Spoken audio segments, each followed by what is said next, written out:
Great Debaters Contest is brought to you by Safaricom M-Pesa.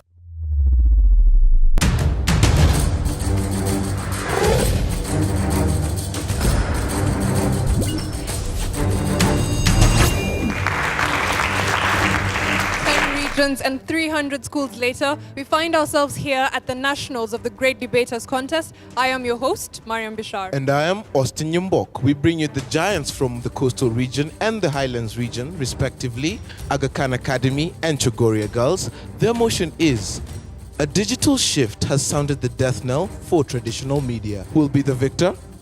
We'll find out in just a minute.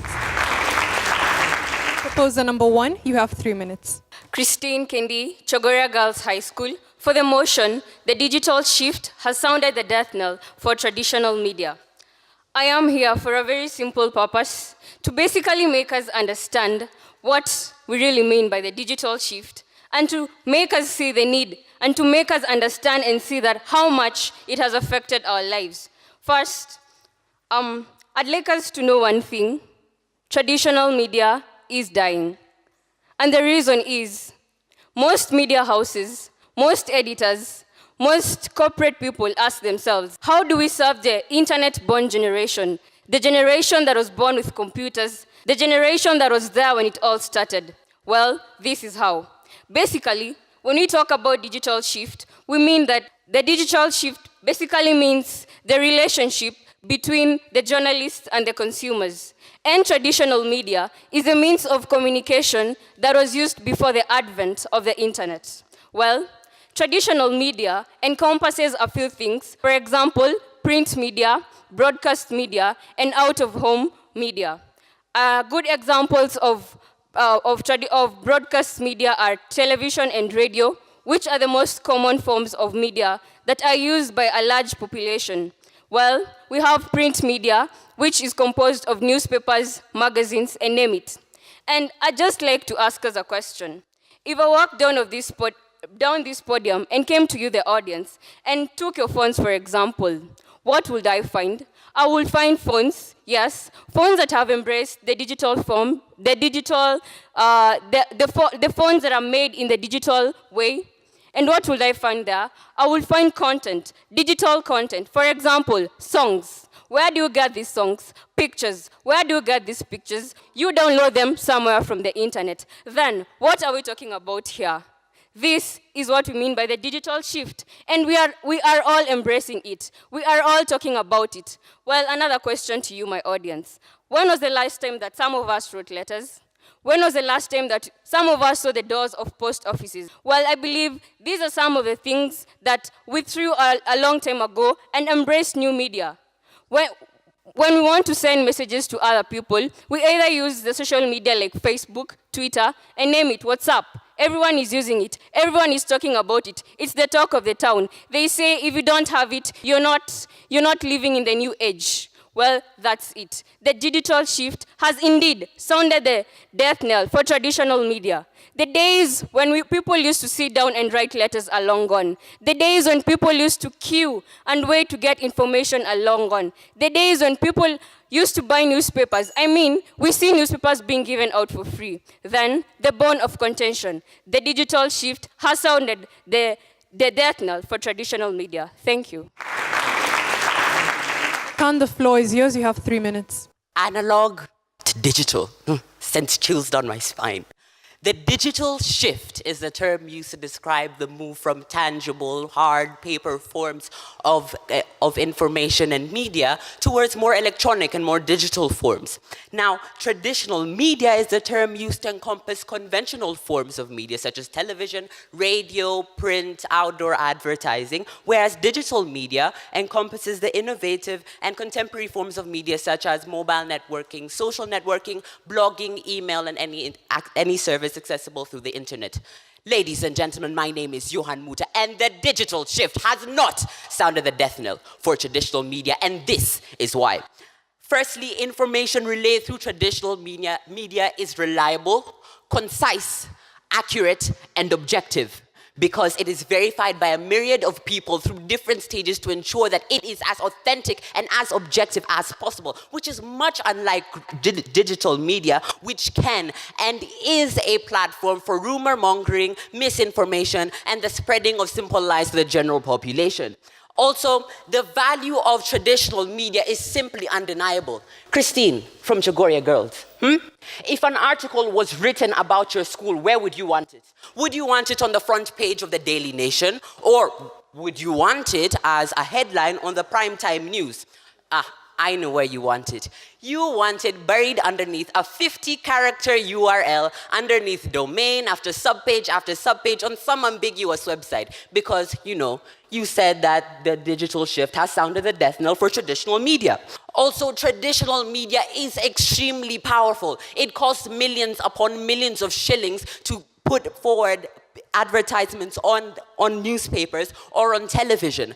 And advertisers still flock to these forms of media to showcase what they have to offer. Now, you're telling me that a website attracts more advertisers than a newspaper? My friend, you are very mistaken. Also, we live in a world where freedom of speech and right to free expression is becoming ever more important. And mainstream media is far, far more effective to standing up to big institutions like governments and corporations. When newspapers publish scandals and controversies online regarding government corruption or any issue or any other issue of the sort, these things explode massively. And this was seen very recently with a National Youth Service saga right here in Kenya, not to mention a host of other examples. Also, with digital media, information and statements are made about corruption scandals every single day. But these are merely insignificant opinions because they do not carry the weight and the power that those statements made on traditional media carry. Now, the idea of the digital shift completely phasing out traditional media is simply absurd. We have been unable since the history of mankind to achieve 100% literacy rates. How do you expect the world to invest the cost and the political will to achieve 100% digital penetration and therefore cause the death of traditional media? Thank you.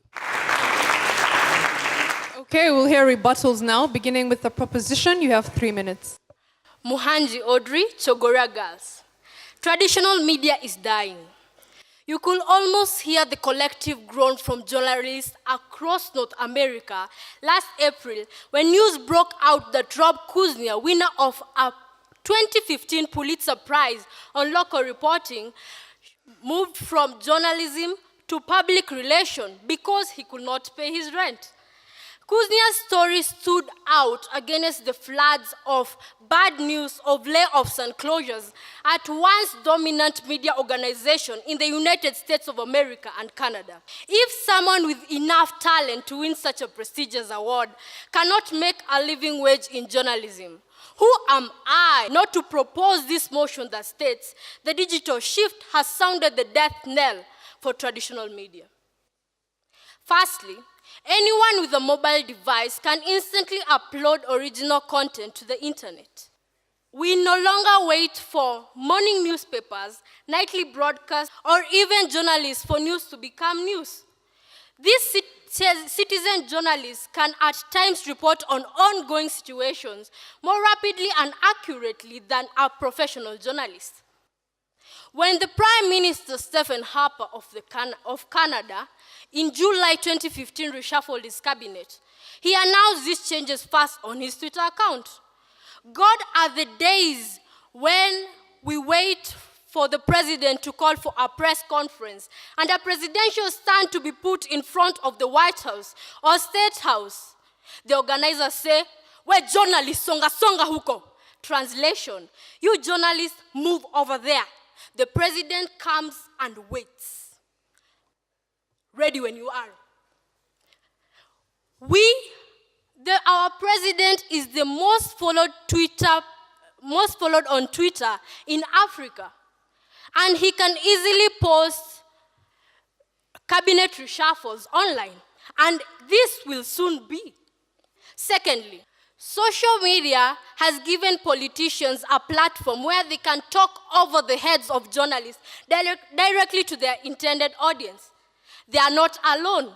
Advocacy groups, companies, think tanks, and academics are using social media to tell the stories as they want it to be told. In the digital world, journalists no longer have a quasi-monopoly on information. Thirdly, recent announcement of major layoffs and closures in the New York Times and USA Today has sounded the death knell for traditional media. Most of the underpaid or overworked reporters and news staffers have either quit or being laid off because of the demanding pressure to unearth research and conduct research before they explode on Twitter. And we have consulted. Christine wants to be internet famous. Opposition, you have 3 minutes for your counter-argument. My dear friends, my opponents seem to be supporting an idea that while on the surface may seem logical, it is one that is absurd in every single possible manner. The very idea, ladies and gentlemen, dear judges, and sit down and think about this carefully and critically, the very idea that some of the common forms of media of ours, magazines, newspapers, television, and the radio, all of this somehow just coming to an end or a standstill. I mean, let's use standstill. Sounds ridiculous, doesn't it? That's because it is. My worthy opponents begun by arguing a topic that in itself is flawed and cannot be a reality. That was their biggest mistake, a mistake that I'm about to punish them on. There's speed, they argued. Yes, without a doubt, I agree, digital media is faster and would get us information much quicker. But I ask you this, ever heard of rumors? The recent Paris attacks that happened recently, the minute they broke out, speculations were flying everywhere. People began to assume that he was a terrorist, a Punjabi man, photoshopped with a Kevlar vest on him. Digital media is fast, my dear friends, but it's inaccurate. There are rumors, speculations, and assumptions made by every single common person with access to a cell phone. Someone told us there's 571 people with access to a phone. Why do we have this seemingly stupid idea of seeing a breaking news on TV or on your social media, but I'll still wait for that 9 o'clock briefing to watch what actually happened? Traditional media involves means of presentation that have been rehearsed, calculated, thought over, and researched. I repeat, researched. Not any barbaric fool who feels like writing. They're well planned, more credible, which is why we prefer to read the newspaper about an event that's happened rather than follow a Facebook post. And you talked about a generation gap. That our generation loves technology, and I won't lie to you, we definitely do. And we're obsessed with our phones each and every time. And the television and radio, newspapers and books, that's what our parents and grandparents were for, yeah? That's what we say. All of television, all of radio, all of newspapers and books and magazines disappearing, does that sound logical to you guys? Really? Has that ever been the case? Why is it that when the television was invented, our parents and grandparents, who supposedly popularized it, did not stop listening to the radio? As most Kenyans do, and I probably still do, I listen to the radio for news. My parents do during their daily commute.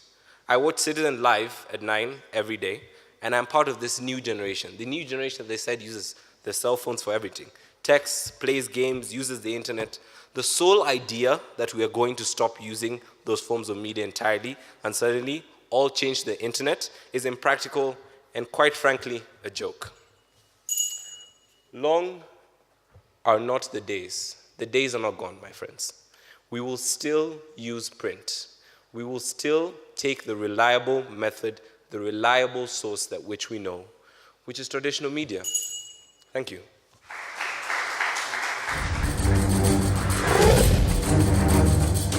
Nianze na Safcom, Double tap, wakaleta M-Pesa, double tap, wakaongeza M-Shwari, double tap, hizo zote mimi nikalike, double tap, pia we utalike. double tap. Take part in the M Challenge by sending your short song, rap, or poem about Safaricom M-Pesa on WhatsApp, and you could win 1,000 shillings in Safaricom airtime.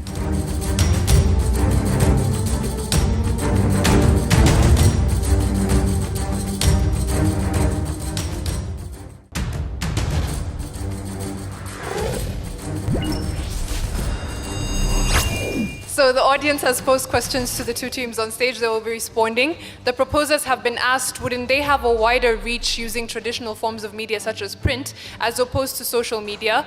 And the opposition have been challenged, is the problem with digital media rumors and gossip, or is it that there is no regulation, or who is in charge of regulating digital media? We'll have them respond. Proposer number 3, you have 3 minutes.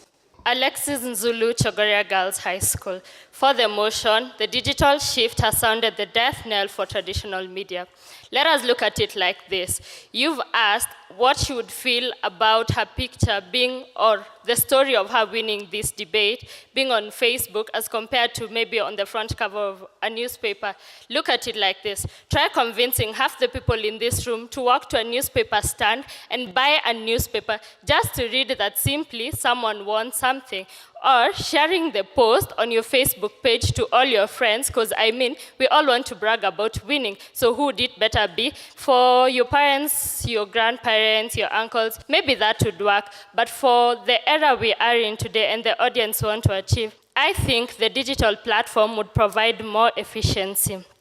Now, with that answered, according to the Nielsen, which is a communications group in the United States, there has been a drop from 98.7% to 96.7% in the newspaper circulation, simply because more people are now streaming online to get their information. It is in this line that a statistics by Ogabole Omule from Nigeria reports that most newspaper companies in Nigeria have now shifted to publishing the newspapers online than print media. This enhances the circulation and more people get to read their newspapers. The costs involved in production of newspapers range from 30 to 40% of the newspaper production, where compared to that of online information, you get that the cost narrowed down to only 0. Most companies now prefer to publish their news online than use normal print media, which will cost more, yet achieve a narrow audience. I am not saying that people don't buy newspapers. I believe most of us in this room still do, but it is more efficient and it will cover a wide range of an audience if news is posted on social media. E-learning, which breaks monotony in class, for example, Elimu TV, which caters for students who cannot access school services because of fees issues. Safaricom, an example, Toyota Kenya, e-commerce. Most media houses, Standard Media Group, has an online page. Nation Media Group has an online page. So when we are looking at all this, where is it more efficient? And with these numbers coming down, what do we have that print media, most traditional media can say, we are still surviving, we are still there. Most of this now has been eroded, and soon, very soon, in the near future, traditional media will be wiped out simply because of the influence that the digital media, the digital shift has on the current generation. I am Alexis Nzulu. Opposition, you have 3 minutes to respond to the audience. To begin with, I'd just like to thank Derek for, first of all, asking us a question so we can clarify our points further, but even better because you have just given me an opportunity to prove once again why digital media is not going to cause the end for traditional media. You talked about how rumors are spread through digital media, and we've already stated how this is true. The question is it the people that are behind this digital media that are to blame? And this is where the problem is, ladies and gentlemen. The fundamental concept of digital media, the thing that makes it so beautiful, is that it gives every single person here an opportunity to say what they want. Every single person is entitled to give some information, and they will do so because it is their civil liberty to do so. So simply stating that the people behind digital media are to blame for these rumors, for this lack of information, is not a valid argument because of the simple fact that digital media is precisely this. The people behind digital media tend to be the common person. They tend to be the people who do not check their facts, who do not go into extensive research, who do not think before they make messages. And a perfect example of this is what my fellow colleague already stated. There was a man who took a selfie with his iPad. He has a turban. During the Paris attacks, we know that the people who committed the act were claiming to be of the faith of Islam. People associated this with the turban. somebody decided that it would be a funny joke to Photoshop this iPad into a Holy Quran and to make a Kevlar vest part of his body. So it looked as though he was a man holding a bulletproof vest, showing a Quran and smiling. What did this do? It went all around the world. Every single person was reposting this saying, look, we found the terrorist who committed these heinous acts. We must find him, we must kill him. Clearly, this is a big problem that we're facing, and this is how digital media works. You will have individuals who are going to come, they will think that they have this information and they will go with it. There's a reason, madam, that you have this newspaper here. It is because they took a whole day to think about the information that went into it. They went through editing, they went through fact-checking, they went through citing, and that is why you have a newspaper, and that is why every morning each of us wakes up, reads a newspaper, and then talks about the information they found. Now, furthermore, my fellow colleagues here talked about wider reach. It's true, a lot of us have more access to internet now. To be precise, according to the Gallup poll, which conducted a poll in Kenya, Kenyans, about 52.4% to be precise, 52.4% of us have access to the internet, which is fantastic. It shows how much progress we've made. But just sit down and think about this for a second. Half of the population has access to internet. The other half does not. Merely saying that digital media is going to phase in and traditional media is going to kick out literally means that you are going to have half of the Kenyan population no longer having access to information, no longer having access to entertainment, to media. And this is why digital media is fundamentally flawed and cannot replace traditional media.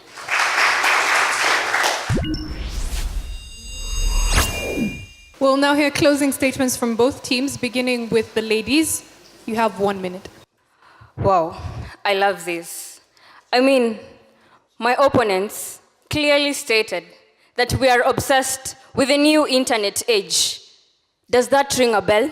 What does that mean? It simply means that we have shifted, that indeed the digital shift has sounded the death knell for traditional media. Then, you're talking about the Paris attack, the way they took selfies and posted them on the internet and so on and so forth. Well, I'd like to tell you this. They are saying the story the same way they'd like it to be told. Because they know that way, it will get to as many people as possible. Because they know that way, it will affect as many people as possible. Well, if we sit down and wait for a newspaper, if we sit down and wait for letters, it will take ages. But as long as we are in the digital shift, as long as we are embracing the digital era, it's fast, it is more credible, and it gets to as many people as possible. And at the end of the day, we have achieved what we want. Necessity is the mother of invention. The digital shift, indeed, has sounded the death knell for traditional media. I rest my case.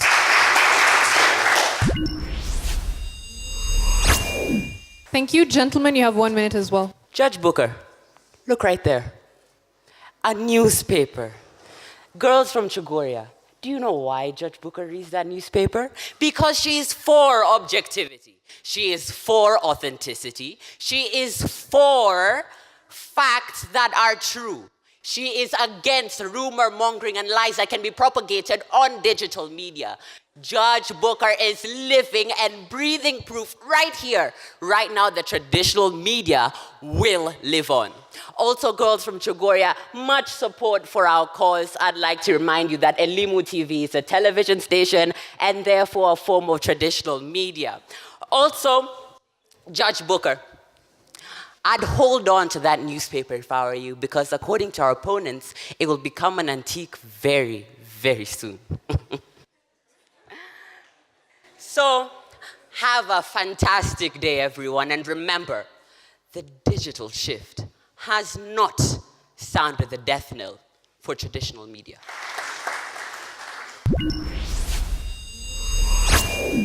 Chogoria girls, I think when you started off the motion, Christine, what I expected was a clear, definition of terminology. You do that, but not, in totality. And I think that is one of the areas where Johan comes in and just, takes it over from you.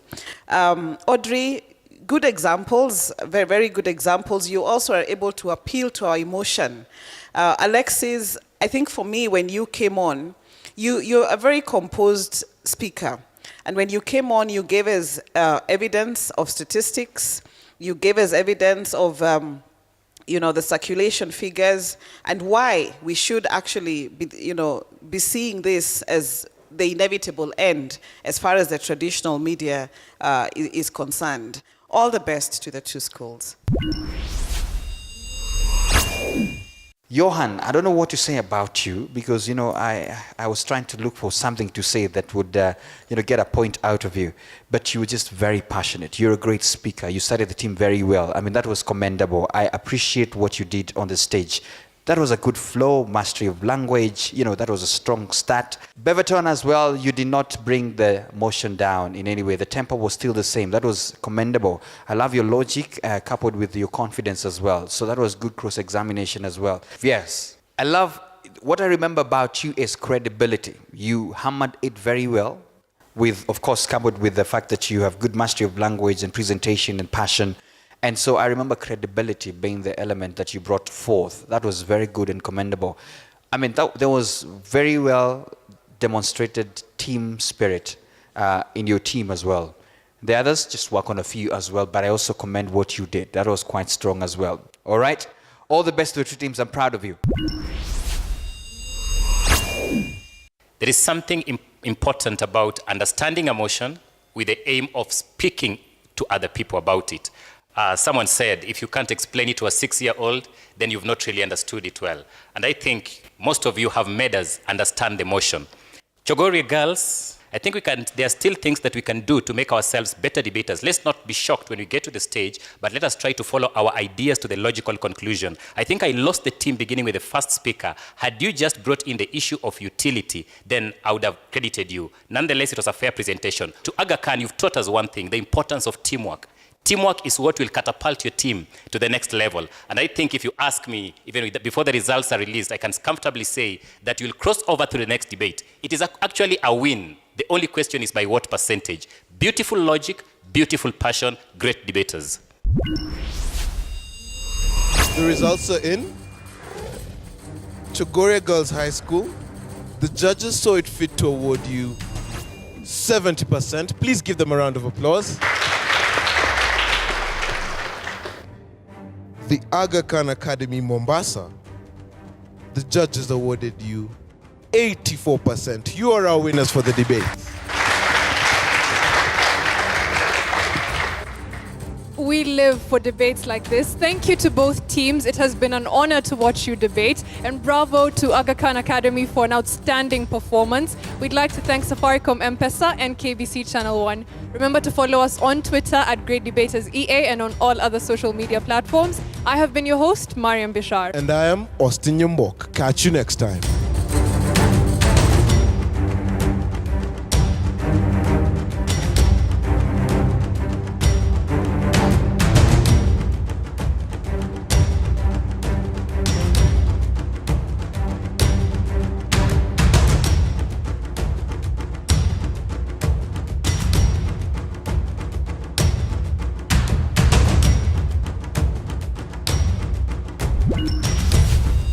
The Great Debaters Contest was brought to you by Safaricom M-Pesa.